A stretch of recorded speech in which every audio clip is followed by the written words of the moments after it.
Coupe du Monde 2026. L'Iran répond à Trump avec une classe mondiale ou boycott annulé? La bombe est là.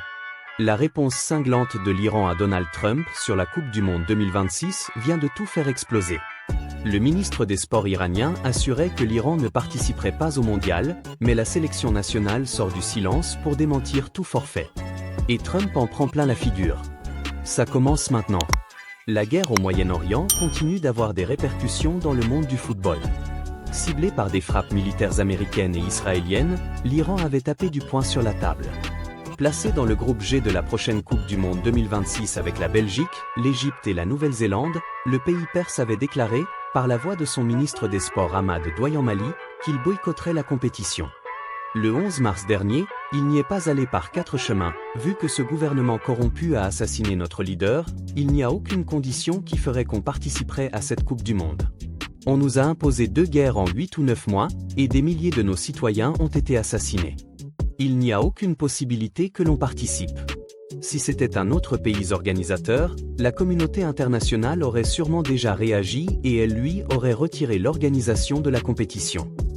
Et il a conclu en martelant, le seul pays qui pourrait être exclu est celui qui porte simplement le titre de pays hôte. Depuis cette sortie, l'Iran n'avait pas envoyé la moindre démarche officielle à la FIFA pour confirmer un forfait. Ces mots restaient ceux d'un responsable politique qui parle en son nom. Mais Donald Trump a décidé de monter au créneau. Le président américain a clairement invité l'Iran à confirmer son boycott. Sur Truth Social, il a écrit mot pour mot, l'équipe nationale de football d'Iran est la bienvenue à la Coupe du Monde, mais je ne pense pas vraiment que sa présence soit appropriée pour sa propre vie et sa propre sécurité. Merci de votre attention sur ce sujet. Une phrase qui sonne comme une menace à peine voilée sur la sécurité de la Team Melli aux États-Unis. Et là, l'équipe nationale iranienne a réagi en direct sur son compte Instagram officiel. Le message est clair, précis, et il claque, la Coupe du Monde est un événement historique et international, dont la FIFA, et non un pays, est l'organisatrice. L'équipe nationale iranienne a été parmi les premières à se qualifier pour ce tournoi majeur, grâce à sa domination et aux victoires consécutives des joueurs iraniens. Il est donc inconcevable d'exclure l'Iran de la Coupe du Monde. Le seul pays qui pourrait être exclu est celui qui porte simplement le titre de pays hôte, mais qui n'a pas la capacité d'assurer la sécurité des équipes participant à cet événement mondial. C'est net. L'Iran ne déclare pas forfait. Au contraire, la sélection dément tout boycott et renvoie la balle directement dans le camp du pays organisateur. Reprenons calmement les faits pour bien tout saisir. Le ministre Ahmad Douayan-Mali parle d'un gouvernement corrompu, il évoque l'assassinat d'un leader, 2 guerres imposées en 8 ou 9 mois, des milliers de citoyens assassinés. Il affirme qu'aucune condition ne permettrait la participation. Il pointe du doigt le double standard. Si un autre pays était organisateur, la communauté internationale aurait déjà réagi et retiré l'événement. Et il termine en disant que le seul pays qui mérite l'exclusion, c'est celui qui n'est que pays hôte sur le papier. Ces mots ont fait le tour du monde en quelques heures. Pourtant, aucune lettre officielle n'est partie vers la FIFA. C'était une déclaration politique forte, mais pas un forfait administratif. Trump répond en quelques lignes sur Truth Social. Il commence par « Bienvenue », mais tout de suite après il glisse que la présence iranienne n'est peut-être pas appropriée pour la vie et la sécurité des joueurs. Il ne dit pas « On va les expulser », il dit « Faites attention à vous ». C'est une façon de mettre la pression sans passer par un communiqué officiel du gouvernement américain. Et la Team Melli ne se laisse pas intimider. Sur Instagram, il rappelle d'abord que la Coupe du Monde appartient à la FIFA, pas à un seul pays.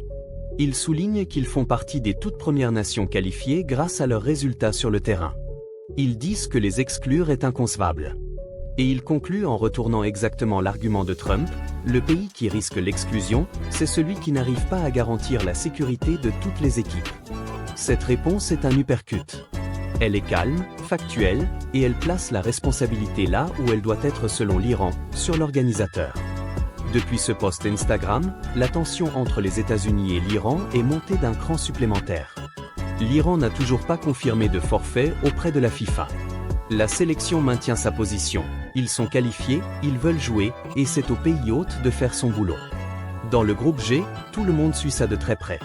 La Belgique, l'Égypte et la Nouvelle-Zélande attendent de savoir si l'Iran sera bien là le jour du tirage au sort concret et des premiers matchs. Pour l'instant, rien n'est acté. La FIFA, de son côté, n'a encore rien communiqué publiquement sur ce dossier. L'événement reste prévu aux États-Unis, au Canada et au Mexique, sous son égide. Mais les déclarations croisées entre le ministre, Trump et la sélection iranienne mettent tout le monde face à une réalité. La politique s'invite déjà très fort dans la préparation du Mondial 2026. Les supporters iraniens ont réagi massivement sur les réseaux. Beaucoup saluent la fermeté de la réponse Instagram. Ils voient dans ce message une défense de la fierté nationale et du mérite sportif. Les joueurs se sont qualifiés sur le terrain, ils ne veulent pas être privés de leur place à cause de tensions qui dépassent le sport. De l'autre côté, les mots de Trump ont aussi fait réagir. Certains y voient une mise en garde légitime sur la sécurité, d'autres une provocation qui risque d'envenimer encore plus la situation. Ce qui est sûr, c'est que l'Iran n'a pas plié. Le ministre avait tapé fort, l'équipe a répondu encore plus fort en recentrant le débat sur l'organisation et la sécurité. Et surtout, ils n'ont pas envoyé le courrier de forfait à la FIFA. Ça veut dire que pour l'instant, la Team Melli reste dans la liste des qualifiés. Le groupe G reste intact sur le papier. Et la pression continue de monter entre Washington et Téhéran autour de cet événement qui devrait être purement sportif. Chaque jour qui passe sans confirmation officielle de boycott renforce la position de la sélection. Ils ont parlé une fois, clairement, et ils attendent maintenant que la FIFA et les organisateurs fassent leur travail. La Coupe du Monde 2026 est encore loin, mais cette affaire montre déjà que les mois à venir vont être chauds. Entre les déclarations politiques et les réponses sur les réseaux, le football mondial est en train de vivre une tension inédite avant même le coup d'envoi. L'Iran rappelle à tout le monde que la compétition appartient à la FIFA, que la qualification se gagne sur le terrain, et que la sécurité doit être assurée par ceux qui ont le titre d'hôte. Point final. Voilà où on en est aujourd'hui, 13 mars 2026. La réponse cinglante est sur la table. Trump a parlé, l'Iran a répondu. Et le ballon reste dans le camp de la FIFA et des organisateurs. Si cette actualité vous a plu, si vous voulez toutes les dernières nouvelles foot en direct, sans filtre et en temps réel, abonnez-vous à la chaîne. Activez la cloche pour ne rien rater. Dites-moi en commentaire ce que vous pensez de cette réponse iranienne, est-ce que vous la trouvez forte ou risquée? On se retrouve très vite pour la suite, parce que l'actualité football ne s'arrête jamais. Merci d'avoir regardé jusqu'au bout, et à très bientôt pour plus de news chaudes sur le Mondial 2026 et tout le reste.